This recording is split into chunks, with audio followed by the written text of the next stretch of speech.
Hello, everyone. Tom with Capo Fetish. So, question of the day. Who are the Beatles of the 1970s, in your opinion? Some people would say Led Zeppelin. Biggest band of the 70s, no doubt about it. Some of the biggest selling albums of the 70s. Monolithic albums like Led Zeppelin 4, Houses of the Holy.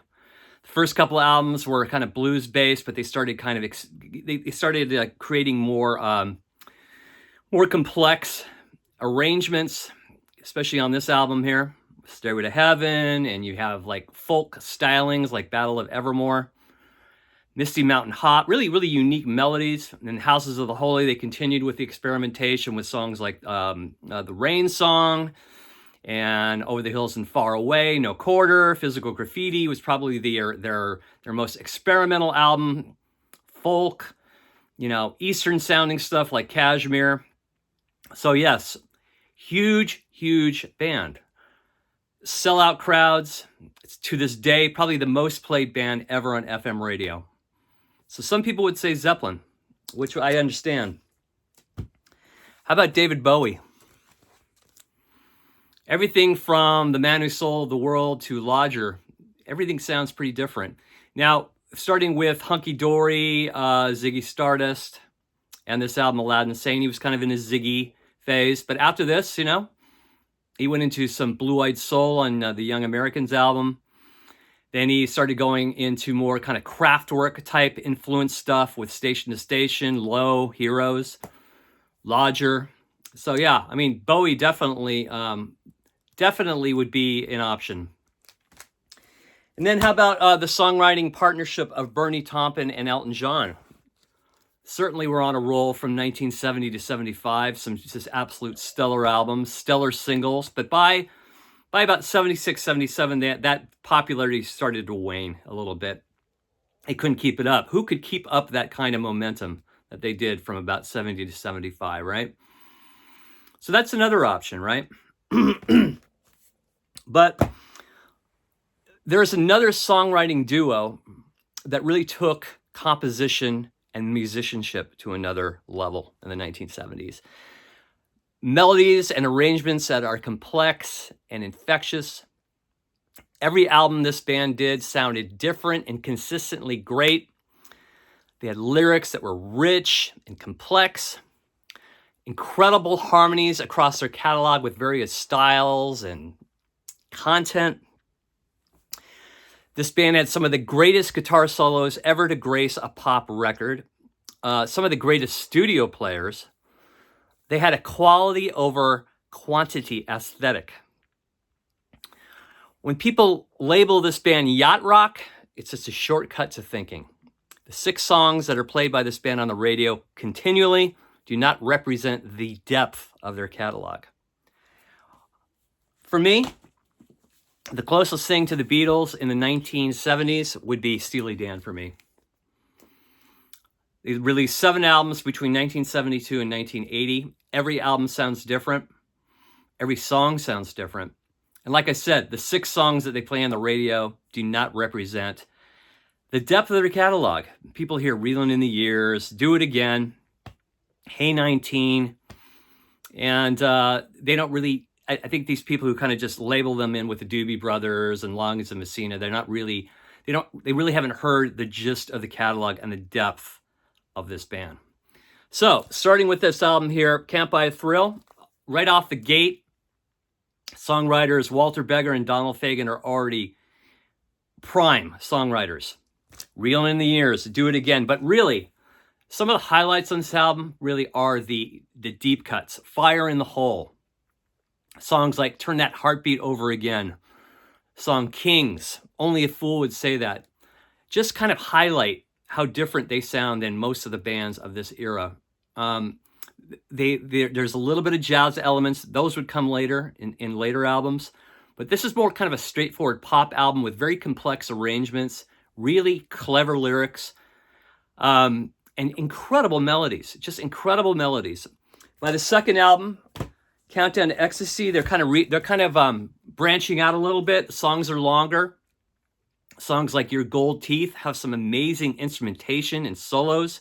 You got a song like My Old School with probably one of the most complex guitar solos ever of all time, just by Jeff Skunk Baxter. Just amazing.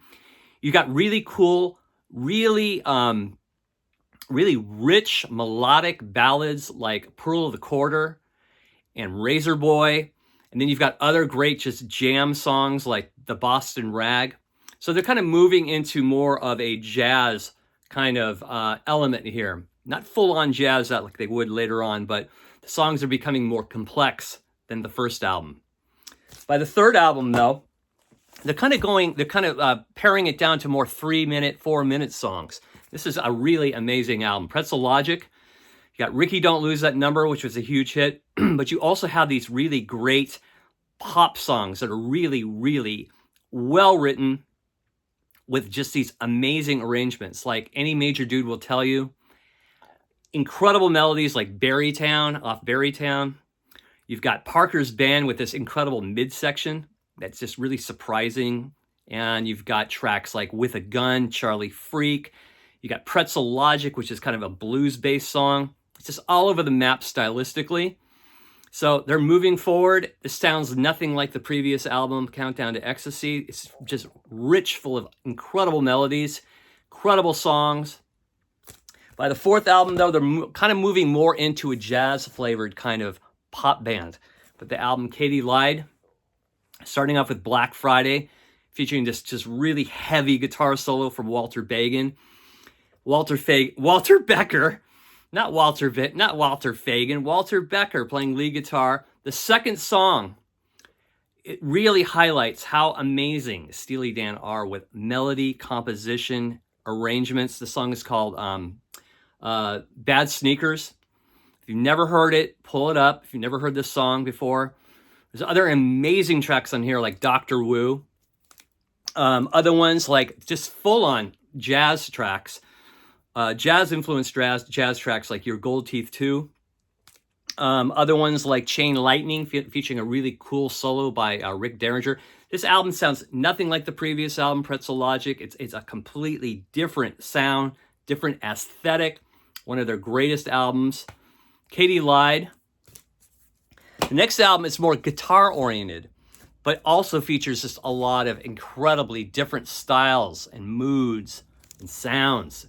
This album, The Royal Scam, came out in 1976, starting off with Kid Charlemagne, featuring just a stellar guitar solo by Larry Carlton. Then you've got the second track on here, The Caves of Altamira, with the most incredible melody and arrangements. The other thing about Steely Dan is their horn arrangements. I really can't think of another band except maybe early Chicago, maybe Blood, Sweat, and Tears that have such incredible horn arrangements throughout their catalog, along with the harmonies. Just incredible stuff. These albums, these Steely Dan albums from the 1970s, hold up. These sound absolutely timeless. You could put them on and they just sound fresh. There's that warm 1970s analog sound. And it just never sounds old. These albums are so infectious. What can you say? You've got like Haitian Divorce, kind of a reggae tinge tune. Green Earrings, which has this really cool kind of rhythm and these jazz chords. Sign In Stranger, The Fez, which kind of teeters on disco. This is an incredible album here, and which is featuring some of the greatest guitar solos ever on a pop album. So again, each album progresses, each album sounds different, and unfortunately, you don't hear most of these songs on the radio. Once in a while, you'll hear a Kid Charlemagne, but you just hear the same 6 Steely Dan songs all the time on the radio. So no one who is not a fan doesn't really hear the depth of their catalog. So now by the next album, they've gone completely sophisticated. A lot of people consider this their greatest album. It's definitely their biggest seller. This is 1977's Asia. This is what you call an incredible, perfect pop record. So sophisticated. You've got jazz greats on here playing on here. You've got drummer Steve Gadd on the title track. The title track, Asia, could be the pinnacle of pop music in the 1970s. The melody, the arrangements, the playing, it's just really, it's top tier playing here on this album. Deacon Blues, what a gorgeous track. Never gets old. Black Cow, that first side of Asia, incredible. Then you've got the hits, Peg, you got Josie, you got Home at Last. This is what you call a very sophisticated 1970s pop record. That sounds, it is aged so well. It sounds like it could have come out today. It's warm. Yes, it's very slick sounding, but it is perfection. And it really showcases how far from the first album, from Can't Buy a Thrill, that Steely Dan progressed, and Walter Becker and Donald Fagen's songwriting progressed. Just amazing. Just amazing. And though it wasn't released in the 1970s, their last album before they split for 20 years, before they reunited, was Gaucho.